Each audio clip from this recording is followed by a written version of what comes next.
Well, I think we got things rolling again. I want to welcome back everyone. It's exciting for me to be joined by one of the colleagues my sister had who she absolutely loved working with in the United States Senate, Senator Martin Heinrich from New Mexico. The senator, an avid outdoorsman and a fierce defender of access to public lands.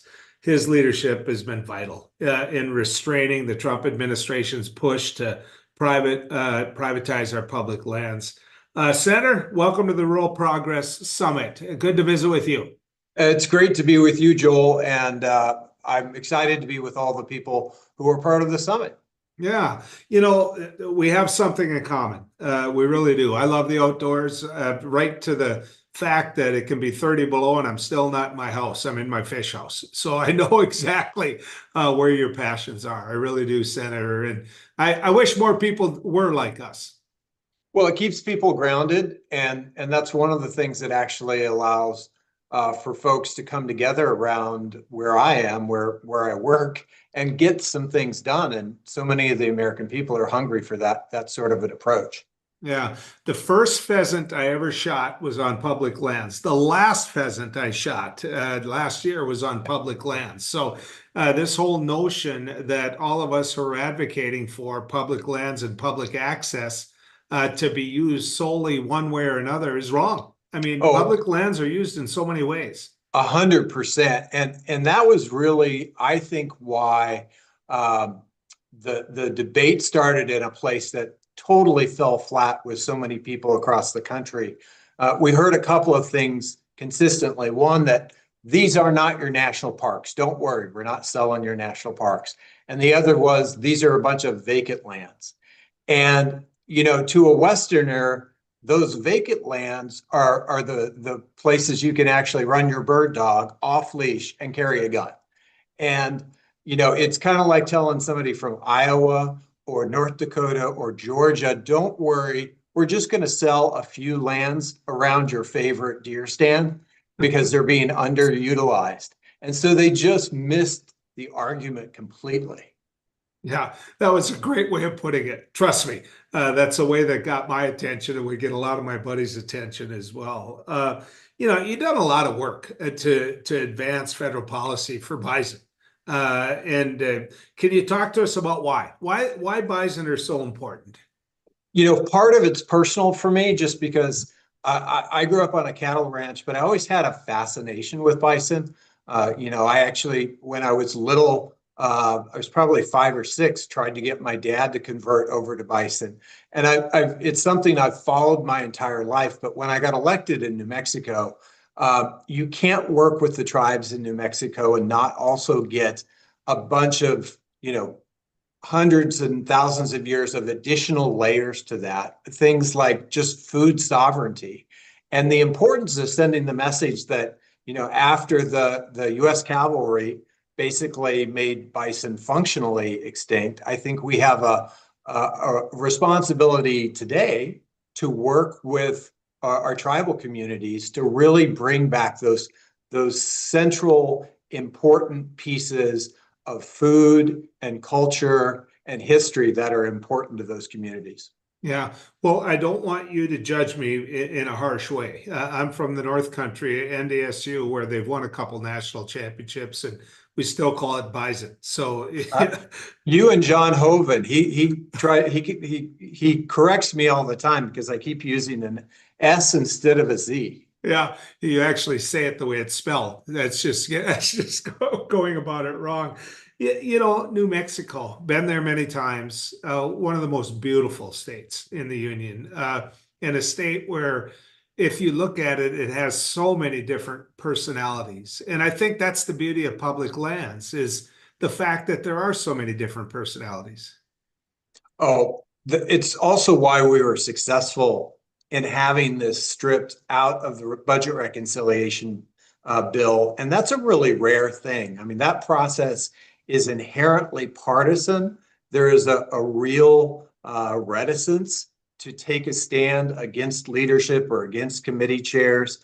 And it took something as unifying as public lands to really pull a bipartisan coalition out of the Rocky Mountains that ended up stopping this thing. And it was because the breadth of people who cared from every state in the union was so strong. I mean, we had the RV industry and the outdoor recreation roundtable and all the hunting and fishing groups and Johnny Morris at Bass Pro pinning letters. We had all these influencers that were successful at generating a mountain of calls into the Senate offices. I had dinner one night before the reconciliation votes last week, and I was having dinner with Angus King from Maine. Now, he doesn't have BLM land and he doesn't have Forest Service land in Maine, but the that was what was generating the calls. He said, I'm getting as many calls, if not more, on public lands as I am on rural hospitals and Medicaid cuts. It was that unifying. Yeah. Let me explain to you what's got me so nervous, though, how quickly some people can change. You know, I knew Doug Burgum. In fact, I met with him and tried to get him to run for governor as an independent. I really thought what he had done as a leader in North Dakota was something that was really going to take North Dakota into a place that we needed to be. He was a huge advocate for public lands. Really, I mean the Theodore Roosevelt National Park. It just he bought some land next to it and really focused on what he could do to strengthen the park. And they talked about and are putting a Theodore Roosevelt Museum there, which has been controversial. I haven't jumped up and down about, but my point is this: he got changed. I mean, he really did. Somewhere along the line, Donald Trump got to him. And now you hear him talking about selling off public lands. And Right. I don't know what happened, Senator. I don't, but I know what I see from the Department of the Interior I don't like. Yeah, one of my concerns, and certainly when Governor Burgum was in front of my committee, he said a lot of things that made people believe that he had a deep conservation core. But I think in this administration, the reality is you've got a bunch of 20-somethings in the White House that are driving so much of this policy. And it takes an awful lot to be able to stand up to that from the viewpoint of anybody in the president's cabinet. Well, let me ask you this. Where do you see it going? I mean, sometimes I get it brought up to my buddies that I push it too far, that no one in the world is ever going to sell or take away lands this close to that or the other. And I tell them, I say that's some of the most valuable of the public lands. In my home area, we drill for oil. I don't want to see a bunch of oil rigs when I'm in the Badlands. How do you see it going there to where we're even going to go so far that we have to have that fight? Uh, I think it could easily have gone there this time. I mean, we were a handful of votes away from seeing much of our front country, which is also, that's the winter range in the West. That's where your antelope and your elk go in the winter months when they can't be up high. It's the land that is the recreational beating heart for so many of our rural gateway communities. I mean, they've built their and diversified their economies around having access to this open space, around having people be able to camp there with their families, and with their RVs or tent camp or whatever. And so it was really a testament to the people who pushed back, but we were this close. And certainly Senator Lee did not give up on this effort because he had a change of heart. He had to give up on this because the math said there are people on both sides of the aisle, and whether the amendment was going to be at 50 or at 60, we were going to win it because people raised their voices. And that's the lesson. You have to raise your voice, or people will do things that are not in your best interest. Well, I'm glad that we can have this conversation from a perspective of what people say when they call into my show, my radio show, because oftentimes I hear that public lands aren't managed well. and that really people don't go about making sure that they do stay the way they should stay, which of course I disagree with. But that being said, want to make sure that you get a chance to talk about the fire that you went through, because those things are things that people use and completely misinterpret what happened. And so if you could, would you speak to that? If you look at our federal lands, they do so much for so many different constituencies. And I love that we're pivoting to using the phrase public lands, because these lands don't belong to the federal government. There are federal agencies that are tasked with managing them for all of us. They are your lands, they're my lands, they're my kids' lands, they're my neighbors' lands. And that means that they have to do a lot of things for a lot of different people. I've seen public lands that are some of the most best managed lands of any landscapes in this country. And I've also seen places where we've made mistakes and we've done things that shouldn't be done. But I rarely come across people on any part of the political spectrum who have a direct relationship with those places, who've sat around a campfire with their closest friends or their family members, who would say, "Oh yeah, we should get rid of these lands, manage them better. Count me in. I'll be part of that process." Absolutely, but sell them off. And you know who they go to? They go to private equity or somebody who could build a big fancy second home. There was no requirements in this legislation to actually build housing that would serve the interest. Now, that's a real issue, housing, but that's a separate issue. This was a solution looking for a problem. So when you look at the management of public lands, and I'm sorry to keep hopping on this, but that's still up to us as a nation when it comes to our national parks to fund it, to make sure that the people are there to manage it. Are we doing a good job of that? As of today, the answer is no, because so many people took those early sort of semi-forced retirements. We're down in the Park Service, we're down in the Forest Service, we're down 2,000 firefighters at the front end of what's going to likely be a very difficult fire season. And so you can't, I mean, that becomes a self-fulfilling prophecy. If you want to get rid of the public lands, then don't manage them well and then use that as a pretense. My solution would be we should all be involved in managing these public lands, and we should fund the managers so that they can do their job to the best of their ability. So, as someone who is a real advocate and an outdoorsman yourself, when you look at all the different uses for these public lands, do you think the general public gets it? I mean, you mentioned RV, we've mentioned hunting. I mean, there are so many ways that you can enjoy, public lands, and you and I know they do it. It isn't like we've got to encourage people to do it, but do you think that there are people out there who get to vote on the policies you're talking about who really understand the uses of it? I think when people began to really understand what was at stake in this debate is one of the nonprofits, the Wilderness Society, has a GIS shop. And so they put all the parameters from the bill into their GIS layers and they printed out a map. And they said, well, these are the lands that would be available. And then people got it. They saw their spot, the place that they mountain bike or the place that they camp or the place that they bird hunt. And suddenly it was up for sale.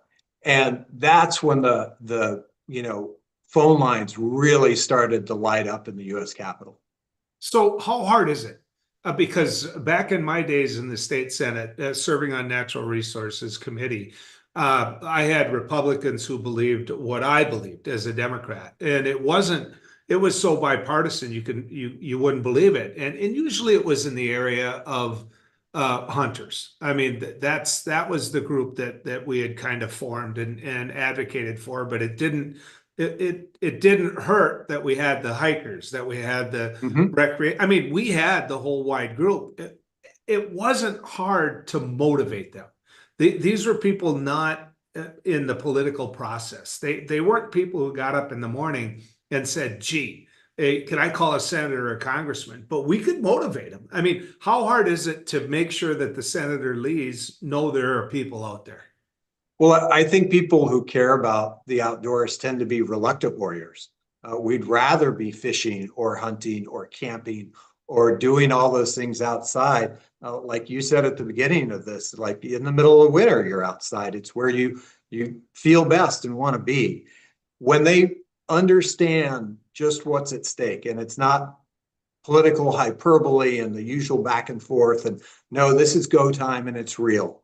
Boy, they got real motivated real fast. And like you said, it was from, one way I described it was we had everybody from bow hunters to bunny huggers. We had the complete political spectrum across the middle and both sides and the very ends. I mean, so many people cared about this. Once they were properly motivated, they were kind of unstoppable.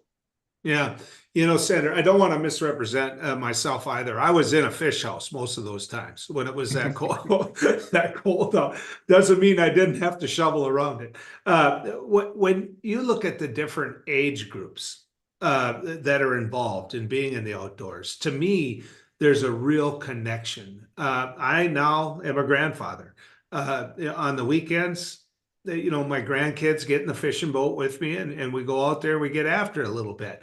A 5-inch perch is just as exciting to them as a Oh, 23-inch walleye is to me, but they love doing it and they're learning it.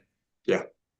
And, I've got to think, I wish we could do a better job as a complete society of making sure that every young person has that kind of opportunity, because it rewires their brains in ways that these devices that like the more time you spend on an iPad, I think some of the bigger challenges come along with that. But when you spend time back in nature, it sort of resets you really quickly.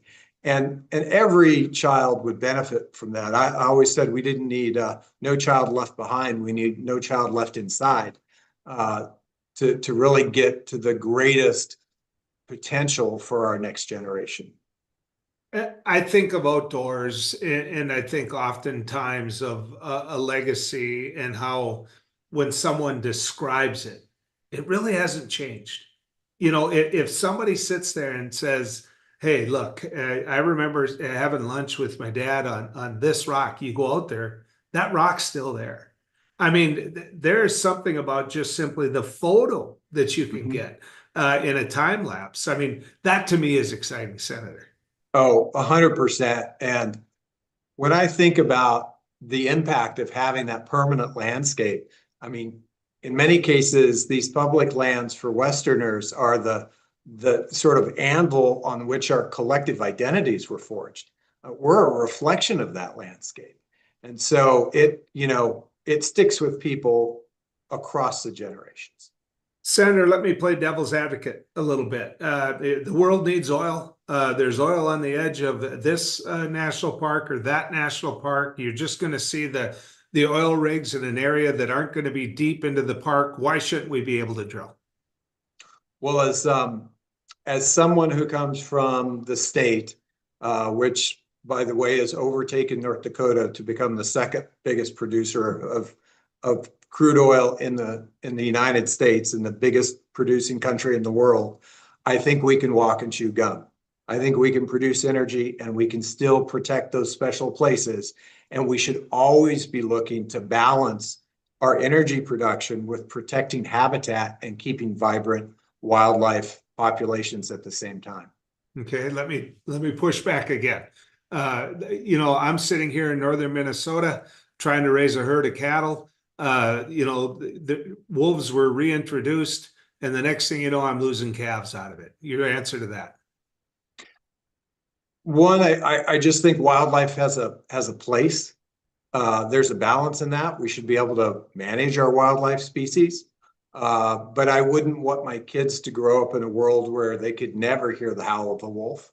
And I can tell you, I've had those camping trips in New Mexico where we hear wolves howl in the background, and it's a pretty grounding experience. At the same time, we should take care of our ranchers, make sure that we have good, smart agricultural policies and ways to compensate so that you reduce those conflicts. That's one of the things that this is not a zero-sum game. We've got to get creative about how you bring the temperature down and make sure that people can share a landscape. And when it's public land, there's an expectation by the public. They don't mind the fact that much of it is grazed, but they also want the wildlife to be on that landscape too. Yeah, because a man and woman aren't involved, sometimes the forests get to a state where you have wildfires, and the next thing you know, you put other people at risk. Your thoughts on that? We absolutely should do a better job managing our forests. Unfortunately, we made this giant investment in doing just that in the both the Inflation Reduction Act and the Bipartisan Infrastructure Law. And this administration has come along and frozen those funds in many cases and has depopulated the very people who do the management. That's not a recipe for success. We should manage our forests better, but that requires actually being dedicated to paying people to do that management on the ground. We need people on the ground in our watersheds and our forests. Yeah, and I was just throwing those out there as arguments that people make that you have to answer in the Never heard United them States before. Senate. Yeah, I bet. So let me throw one at you as somebody who's been smelling smoke most of my summer up here in the northern end. In Canada, there's a lot of wildfires going on. There are, and there's nothing they're going to do about them. It's happened for a couple summers now, and what it's done is it's nature's way of cleaning things up. When you go to some of those areas that 4 or 5 years ago, were on fire. Now what you see is a lot of new growth. I don't think people understand how some of this is just simply nature's way of doing what it does. Yeah, in particular in fire adapted forests, right? In the Southwest, we have a lot of ponderosa pine. That's a forest type that evolved with fire every 5 to 10 years. And if you take that fire out for 50 years, then when it does burn, boy howdy, it's a lot worse.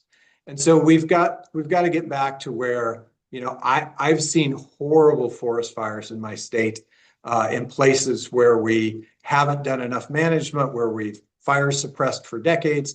But I've also seen those places that have been managed back to allow for natural fire and how beneficial that can be.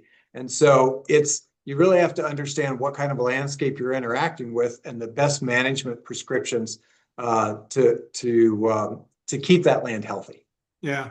Senator, when you look at some of what's happening out there with the wild game, there are things that have gone on that, nature itself has done some things, but our deer population in the Dakotas is way down. It's way down. Some of that has been maybe managed in a way where I think there might be some regret on their part, too many deer permits, that type of a thing. But when it comes to sheer management, I think overall we've been pretty successful. I mean, your thoughts? We have the North American model of wildlife conservation is over 100 years old now. It's still evolving, but it's one of the greatest success stories of wildlife in the world, because if you just rewind back to the turn of the between the 1800s and the 1900s, at the turn of the century, things like white-tailed deer were incredibly rare. Wild turkey was incredibly rare. Elk were completely gone in my state. Canada geese, if you could imagine that, were incredibly rare because we had unmanaged hunting of these species and market hunting. And we put a system together that is now the envy of the world. And while we have challenges in this place or that place, overall, our big game wildlife species and our migratory waterfowl and our upland birds, like, we have an incredible success story that as the citizens of this country, we should be very proud of. Yeah. If there's one thing that's changed in my life and others, it's that we don't get after it with the waterfowl anymore. Waterfowl hunters where I grew up, We all loved it, and maybe we just got lazy, taking the decoys out and all the work that went into it.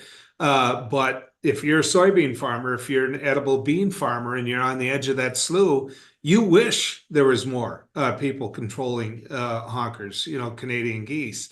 Um, that's part of the management tool as well, and Yeah. I think people lose sight of that. We've got to always remember that we have to recruit and mentor that next generation. Otherwise, it doesn't matter what tools you have if you don't have people who can use them.